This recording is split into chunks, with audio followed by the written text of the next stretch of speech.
Well, nag-best player pero marami pa rin siyang dapat i-compensate.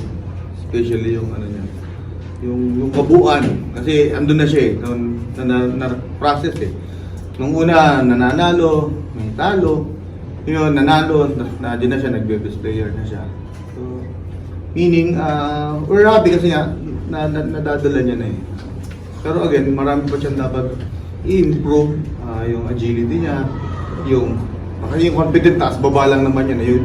Ang importante yung consistency ng game, yung polish ng galaw, yung paano siya orchestrate ng atake namin, yung hustle niya sa depensa, yung mga out of system plays niya, yun ang ano.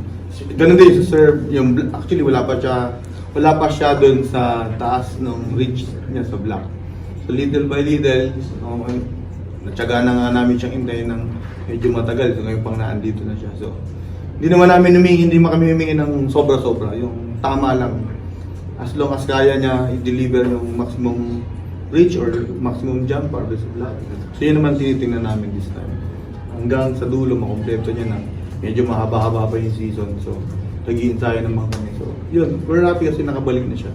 And good for her na at least naramdaman niya ulit, ay, kaya ko na ulit. So yun, additional feather para sa cup niya ngayon. Nakabalik na siya dun sa coming from injuries niya last year.